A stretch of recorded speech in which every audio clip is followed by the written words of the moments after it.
Hello everyone, welcome to the Balaji junction. मैं doctor Manjari Mishra और ये वीडियो की सीरीज जो है that is highly requested.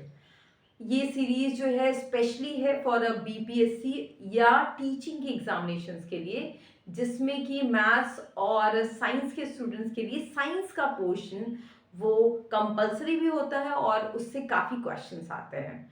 For example BPSC के केस में ऑलमोस्ट जो है वो जनरल पेपर और सब्जेक्ट पेपर को लेके 50 क्वेश्चंस आते हैं जो काफ़ी अच्छा रोल प्ले करते हैं सिलेक्शन में।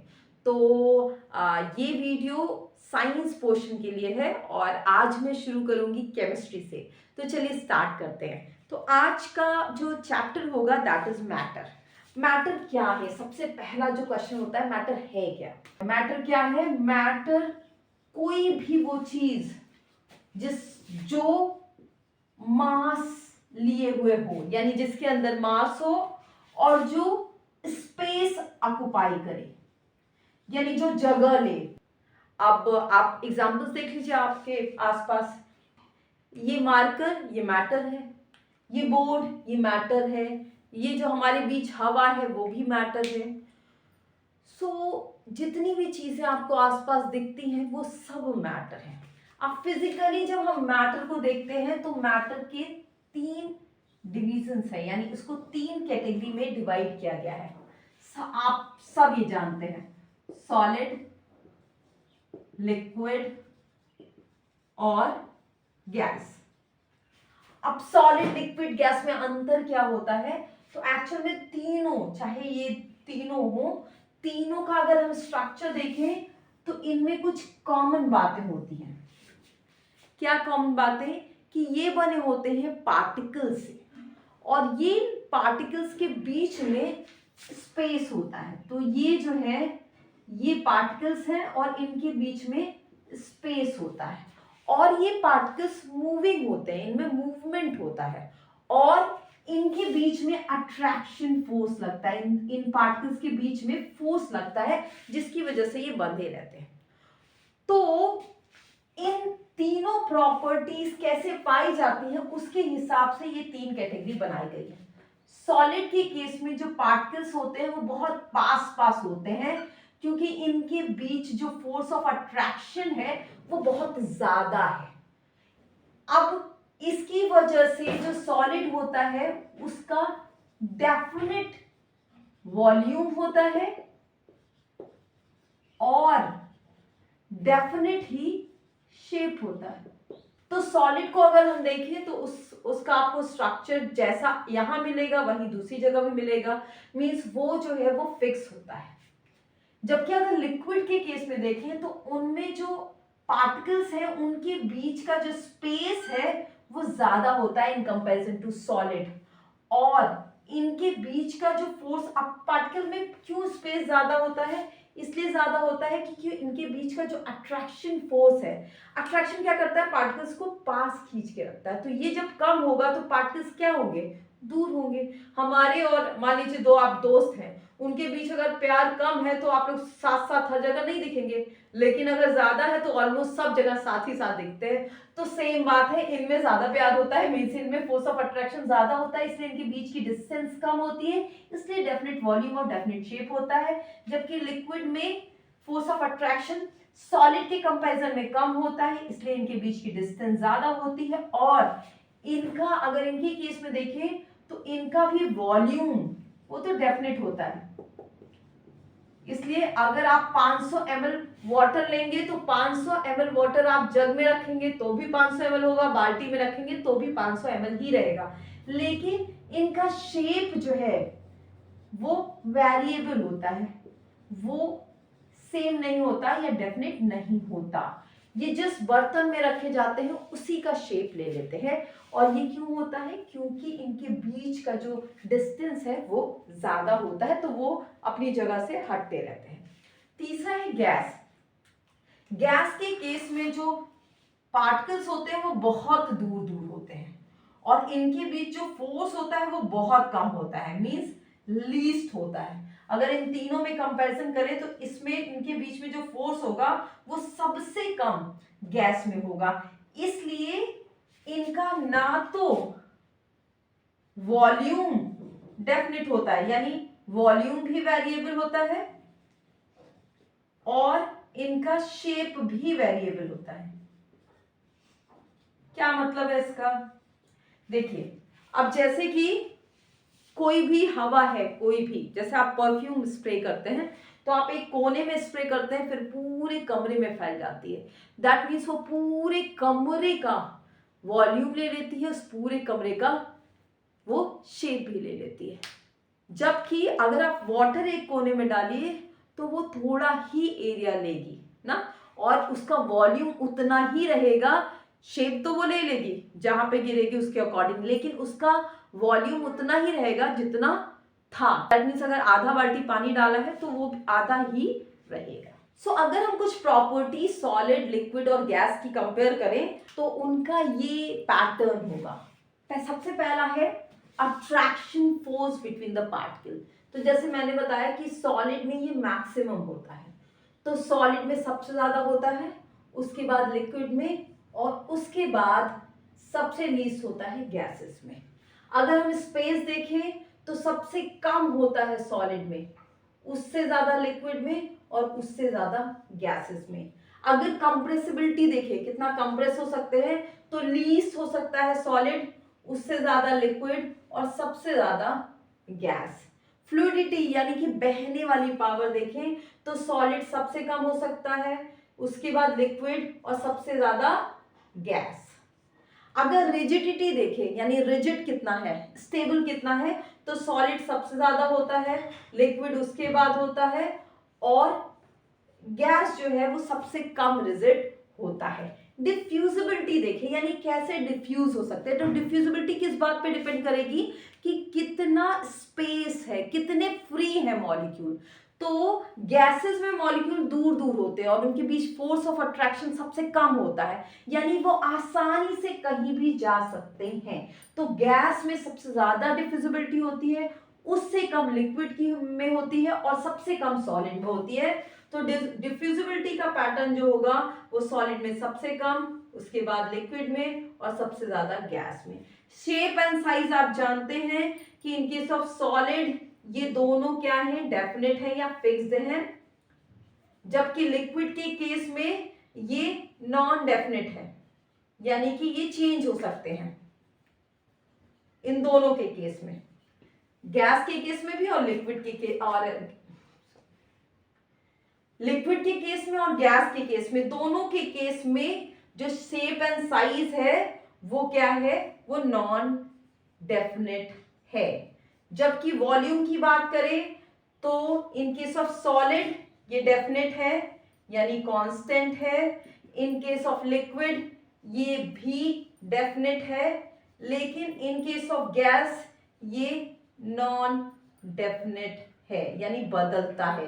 यानी in case of gas shape और वॉल्यूम दोनों ही नॉन डेफिनेट है। So you can take a screenshot. अब जो तीनों स्टेट हैं मैटर के वो आपस में चेंज हो सकते हैं। कैसे चेंज होते हैं और इनको क्या कहते हैं? तो जब सॉलिड अगर लिक्विड में चेंज हो जाए तो इसको कहते हैं फ्यूजन, जबकि अगर लिक्विड गैस में कन्वर्ट हो तो इसको कहते हैं वेपोराइजेशन। अगर गैस लिक्विड में कन्वर्ट होता है तो इसको कहते हैं कंडेंसेशन, और अगर लिक्विड सॉलिड में कन्वर्ट होता है तो इसको कहते हैं सॉलिडिफिकेशन। मींस डिफरेंट स्टेट जो है वो मैटर के वो आपस में चेंज हो सकते हैं। अब अगर हम बात करें फ्यूजन की या वेपोराइजेशन की तो ये कैसे होगा, तो जो चेंजेस होते हैं स्टेट में इसके लिए दो फैक्टर्स हैं, यानी वो दो की हेल्प से ही हम चेंज कर सकते हैं। एक टेम्परेचर, आप सब जानते हैं कि पानी को अगर उबाला जाए तो वो भाप बन जाता है, तो temperature is one factor, and second one is pressure. तो अगर हम टेम्परेचर और प्रेशर को अप्लाई करें तो हम जो स्टेट है मैटर्स के उनको चेंज कर सकते हैं।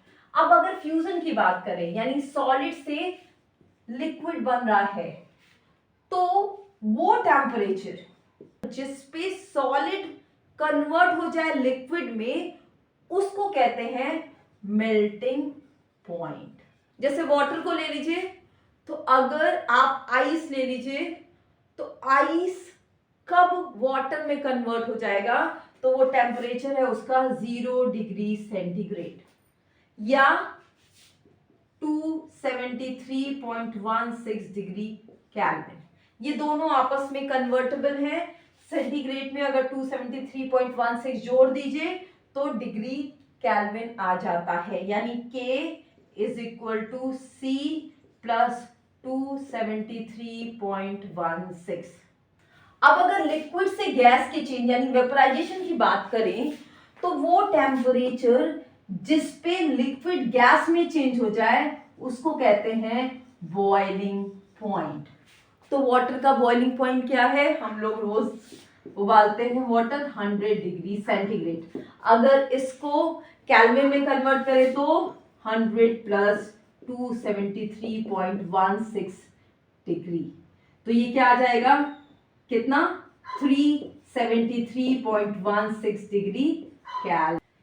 अब यहां जब सॉलिड लिक्विड में कन्वर्ट हो रहा है, तो एक बात ध्यान देने की है for computation point of view से, कि अगर हम 0 डिग्री सेंटीग्रेड का आइस लें और उसको हम 0 डिग्री सेंटीग्रेड के वाटर में कन्वर्ट करें, कैसे कन्वर्ट कर रहे हैं, बाय अप्लाइंग टेम्परेचर, यानी बर्फ ले लिया और उसको गर्म करने लगा, या हम क्या किए, उसको हीट प्रोवाइड किए। अब हीट प्रोवाइड किए तो जो 0 डिग्री सेंटीग्रेड का आइस है वो 0 डिग्री सेंटीग्रेड के वाटर में कन्वर्ट हो जाता है, यानी कि ये जो हीट गई या टेम्परेचर गया, उससे ये जो टेम्परेचर है वाटर का उस पे कोई असर नहीं होता है जब तक कि वो कन्वर्ट होता है।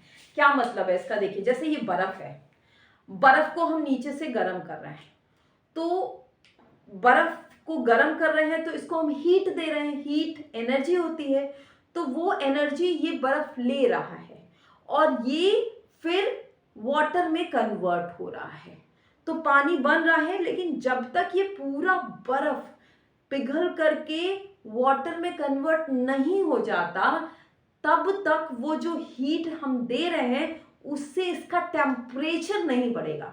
जैसे पानी अगर हम रखें तो थोड़ी देर बाद हीट दे तो पानी क्या होगा, थोड़ी देर बाद ज्यादा गर्म हो जाएगा, थोड़ी देर और हीट दे तो उसका टेम्परेचर और बढ़ जाएगा, यानी जैसे जैसे हीट हम देते हैं टेम्परेचर क्या होता जाता है, बढ़ता जाता है। लेकिन अगर हम आइस को कन्वर्ट कर रहे हैं वाटर में, तो जब तक ये आइस कंप्लीटली कन्वर्ट नहीं हो जाता तब तक जो हीट दे रहे हैं वो टेम्परेचर बढ़ाने का काम नहीं करती। तो जाता कहाँ है फिर वो, आखिर वो हीट जाती कहाँ है, तो वो हीट यूज होती है वो जो सॉलिड के बीच में फोर्स होता है उसको वीक करने में, उसको तोड़ने में, और उस हीट को कहते हैं लेटेंट एनर्जी, या हिंदी में इसको कहते हैं गुप्त ऊष्मा ऑफ फ्यूजन। ये एनर्जी क्या है, ये वो एनर्जी है जो टेम्परेचर राइज के फॉर्म में आपको दिखेगी नहीं, ये छुपी रहेगी, that's why it is called as गुप्त ऊष्मा या लेटेंट एनर्जी। इसी तरीके से वेपराइजेशन के केस में अगर आप 100 डिग्री सेंटीग्रेड का वाटर लेते हैं और उसको 100 डिग्री सेंटीग्रेड के वेपर में कन्वर्ट कर देते हैं, तो वहां पे भी टेम्परेचर बढ़ेगा नहीं हीट देने के बाद भी, और उस केस में भी जो एनर्जी यूटिलाइज हो रही है वो खर्च होती है वो बीच के बॉन्ड्स को तोड़ने में या उसके बीच की डिस्टेंस को बढ़ाने में, जिससे कि लिक्विड गैस में कन्वर्ट हो जाए, तो उसको कहते हैं लेटेंट एनर्जी ऑफ वेपोराइजेशन। तो ये जो टर्म है ये बहुत इंपॉर्टेंट है, लेटेंट एनर्जी या गुप्त ऊष्मा, लेटेंट एनर्जी ऑफ फ्यूजन कहते हैं एक को, और दूसरा कहते हैं लेटेंट एनर्जी ऑफ वेपोराइजेशन। अब इन सब के अलावा कुछ और प्रोसेसेस हैं जो बहुत यूज किए जाते हैं, जैसे एक है sublimation, that is very important competition के लिए, और दूसरा है इवेपोरेशन। क्या अंतर है इवेपोरेशन और वेपोराइजेशन? बहुत से लोग आपस में कंफ्यूज करते हैं, जबकि इन दोनों में बहुत बड़ा डिफरेंस है। वेपोराइजेशन में एट देयर बॉइलिंग पॉइंट कोई भी लिक्विड अपने बॉइलिंग पॉइंट में गैसेस स्टेज में कन्वर्ट होता है, जबकि इवेपोरेशन में लिक्विड गैस फॉर्म में कन्वर्ट होता है, बट अपने बॉइलिंग पॉइंट पे नहीं, बिलो बॉइलिंग पॉइंट, यानी कि अपने बॉइलिंग पॉइंट से कम टेम्परेचर पर ही लिक्विड गैस में कन्वर्ट होता है। और ये आप लोग रोज महसूस करते हैं या रोज इससे इनकाउंटर होते हैं। फॉर एग्जाम्पल, आप ग्लास में पानी रख दीजिए, 2 दिन रख दीजिए, 3 दिन रख दीजिए, तो क्या होता है? पानी थोड़ा सा कम हो जाता है। कैसे कम होता है? क्योंकि वो अपने आप भी उड़ता रहता है। क्यों उड़ता है? अब क्वेश्चन ये है कि उड़ता क्यों है? क्योंकि उड़ेगा तो तब ना जब उसको इतनी एनर्जी मिलेगी। तो होता क्या है कि किसी भी लिक्विड में जो पार्टिकल्स होते हैं वो सब अलग अलग एनर्जी के होते हैं। कुछ पार्टिकल्स ऐसे होते हैं जो हाई एनर्जी के होते हैं, तो वो अगर सरफेस पे आते हैं तो सरफेस पे देखिए नीचे की तरफ तो मॉलिक्यूल खींचते हैं, लेकिन ऊपर की तरफ कोई पकड़ने वाला नहीं है। तो अगर इनकी एनर्जी सफिशिएंट हुई तो ये क्या करते हैं, अगर इनकी एनर्जी थोड़ी ज्यादा है तो ये क्या करेंगे, इन्वायरमेंट से एनर्जी लेंगे, और इन्वायरमेंट से एनर्जी लिए तो इनकी एनर्जी बढ़ गई और ये लिक्विड को छोड़ के क्या बन गए, गैस स्टेज में आ जाते हैं। इवेपोरेशन के कई यूजेस है। फॉर एग्जाम्पल, आपने देखा होगा कि जब भी आप नेल पॉलिश रिमूवर आप अपने स्किन पे लगाते हैं तो आपको ठंडा लगता है, तो इवेपोरेशन कूलिंग इफेक्ट देता है। क्यों कूलिंग इफेक्ट देता है? क्योंकि जब आपने जो नेल पॉलिश रिमूवर या स्प्रिट है वो जब आपने लगाया अपनी स्किन पे, तो स्प्रिट ने आपकी बॉडी की एनर्जी ली और वो इवेपोरेट हो गया, तो आपकी एनर्जी कम हुई, इसलिए आपको ठंडा लगा। याद रखिएगा, जब एनर्जी निकलती है तो ठंडा लगता है, जब एनर्जी आती है तो गर्म लगता है। तो यहाँ पे आपकी एनर्जी निकली इसलिए ठंडा लगा। एक और एग्जाम्पल है, जब गर्मी के दिनों में आप देखते होंगे कि बाहर बहुत से लोग पानी स्प्रिंकल करते हैं। क्यों स्प्रिंकल करते हैं? क्योंकि धरती गर्म रहती है, तो जब पानी स्प्रिंकल करते हैं तो पानी उस मिट्टी की एनर्जी लेके इवेपोरेट हो जाती है। उसके जो पार्टिकल्स होते हैं उनकी एनर्जी हाई हो जाती है, क्योंकि वो मिट्टी से ले लेते हैं एनर्जी, और वो इवेपोरेट हो जाते हैं, यानी लिक्विड से गैसेस स्टेज में चेंज हो जाते हैं। और मिट्टी की एनर्जी कम हुई, इसलिए वो मिट्टी कैसी हो जाती है, ठंडी हो जाती है। So these are some examples of evaporation. एक नेक्स्ट एग्जांपल है सब्लिमेशन। सब्लिमेशन क्या होता है?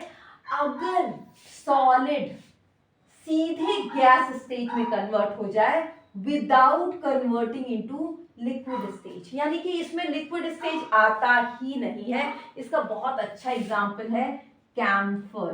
कैम्फर यानी कि कपूर, आपने देखा होगा, या नैप्थलीन की बॉल्स आपने देखी होंगी जो कपड़े वगैरह में लगाते हैं, नैप्थलीन। ये दोनों किसके एग्जाम्पल है? सब्लिमेशन के एग्जाम्पल हैं। तो कैम्फर भी और नैप्थलीन, ये दोनों आपको दिखेंगे या तो सॉलिड स्टेज में या गैस स्टेज में, वे लिक्विड स्टेज में नहीं दिखते हैं।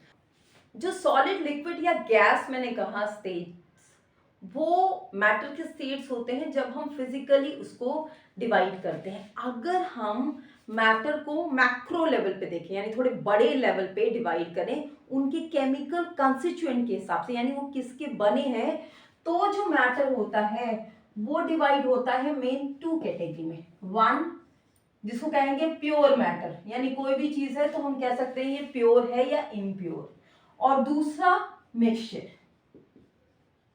अब प्योर क्या होता है? प्योर मैटर उसको कहते हैं जिसमें मैंने बताया था कि मैटर पार्टिकल्स के बने होते हैं, तो जिन पार्टिकल्स के बने होते हैं वो सब एक डेफिनेट प्रपोर्शन में हों। क्या मतलब है इसका? जैसे आप वाटर ले लीजिए, वाटर, अब इसमें हाइड्रोजन है और ऑक्सीजन है, लेकिन हाइड्रोजन और ऑक्सीजन जहां भी वाटर होगा वहां हमेशा 2:1 के रेशियो में होगा। जैसे कि आयरन है, आयरन, तो इसमें केवल आयरन है, ये हमेशा 100% रहेगा, तो यहां भी ये डेफिनेट प्रपोर्शन है। या ग्लूकोज ले लीजिए, C6H12O6, तो इसमें कार्बन, हाइड्रोजन, ऑक्सीजन, 3 एटम्स हैं और ये तीनों जो हैं वो डेफिनेट प्रपोर्शन में रहेंगे। किसमें? 1:2:1 में। नाउ जो ये प्योर मैटर है इसको भी फर्दर 2 कैटेगरी में बांटा गया है। वन इज एलिमेंट और दूसरा कंपाउंड। नाउ जो एलिमेंट है वो हमेशा single type of the particle का बना होगा। लाइक गोल्ड है तो केवल गोल्ड का ही बना होगा, उसमें और कुछ नहीं होगा। अगर आयरन है तो केवल आयरन का बना होगा, उसमें और कुछ नहीं होगा। इसी तरीके से अगर 2 या ज्यादा एलिमेंट का यानी ग्रुप ऑफ एलिमेंट है, लेकिन वो जो एलिमेंट्स है वो कांस्टेंट प्रोपोर्शन में हैं, तो उनको कंपाउंड कहते हैं। तो कंपाउंड की खास बात क्या होती है कि उसमें एलिमेंट तो रहते हैं अलग अलग, लेकिन उनका प्रपोर्शन सेम रहता है। जैसे CO2, अब इसमें कार्बन भी है और ऑक्सीजन भी है, 2 एटम है, कार्बन और ऑक्सीजन, लेकिन कार्बन और ऑक्सीजन का प्रपोर्शन हमेशा कार्बन डाइऑक्साइड में 1:2 का ही रहेगा। इसी तरीके से वाटर में H2O है तो 2:1 का ही रहेगा। एंड बिकॉज ऑफ दिस, क्योंकि इनका प्रपोर्शन सेम रहता है, जो कंपाउंड होते हैं उनकी प्रॉपर्टी अलग होती है उनके एलिमेंट से। यानी कार्बन की जो प्रॉपर्टी है और ऑक्सीजन की जो प्रॉपर्टी है अलग अलग, उससे बहुत अलग कार्बन डाइऑक्साइड की प्रॉपर्टी होगी। इसी तरीके से हाइड्रोजन की प्रॉपर्टी और ऑक्सीजन की प्रॉपर्टी, देखिए हाइड्रोजन गैस है, ऑक्सीजन गैस है, लेकिन वाटर क्या है? लिक्विड है। तो जो कंपाउंड की प्रॉपर्टी होती है वो उसके एलिमेंट की प्रॉपर्टी से अलग होती है, जबकि एलिमेंट में प्रॉपर्टी, चूंकि एक ही एलिमेंट का बना हुआ है तो उसकी प्रॉपर्टी उसके एलिमेंट के हिसाब से ही होती है। वन मोर थिंग, ये जो प्योर कंपाउंड है इनको फिजिकल मेथड से सेपरेट नहीं किया जा सकता। यानी इनको छान के, इनको जो है वो डिस्टिलेशन के थ्रू या इनको बाकी किसी भी फिजिकल मेथड से सेपरेट नहीं किया जा सकता। मिक्सचर की बात करें तो मिक्सचर में डेफिनेट प्रोपोर्शन नहीं होता और ये भी 2 कैटेगरी के होते हैं। First, homogeneous mixture. होमोजीनियस का मतलब ही होता है जो पूरी तरीके से एक जैसा हो, और दूसरा हेट्रोजीनियस। होमोजीनियस का मतलब है जहां पे अगर जो जिसका मिक्सचर बना हुआ है वो सब जगह एक जैसा हो, मींस जब आप देखिए तो उसमें अलग अलग जो कंपोनेंट है वो दिखाई नहीं दे। जैसे कि शरबत बनाने के बाद आप बता नहीं सकते कि उसमें चीनी कहाँ है, वाटर और चीनी पूरी तरीके से मिल जाता है, हर जगह एक जैसा होता है। That is called as homogeneous mixture. जैसे एयर जो है वो भी होमोजीनियस मिक्सचर है। Now second one is heterogeneous mixture. Heterogeneous mixture में क्या होता है, जो मिक्सचर होता है वो यूनिफॉर्मली डिस्ट्रीब्यूट नहीं होता, तो आपको उसके जो कंपोनेंट है वो दिखेंगे। जैसे कि आप शुगर और सॉल्ट को, चीनी और नमक को मिला दीजिए, या दाल को और गेहूं को मिला दीजिए, तो उसमें आपको कंपोनेंट अलग अलग दिखेंगे, तो वो कहलाते हैं हेट्रोजीनियस मिक्सचर। तो मिक्सचर जो है 2 तरीके के होते हैं और डिपेंडिंग अपॉन कि वो किस टाइप के हैं उनका कैरेक्टरिस्टिक जो है वो चेंज हो जाता है। मिक्सचर, एक और बात कि इनको फिजिकली सेपरेट किया जा सकता है। तो this is about the matter. देखिए ये मैटर की अंडरस्टैंडिंग के लिए है, और इसके बाद एक और वीडियो मैं लूंगी जिसमें कि इससे रिलेटेड क्वेश्चंस और कुछ और एस्पेक्ट्स जिसमें कि ये बेसिक अंडरस्टैंडिंग हेल्प करेगी उसको लूंगी। बट उसके पहले आपको इतना जानना जरूरी है। And please like, subscribe to my channel. Thank you so much.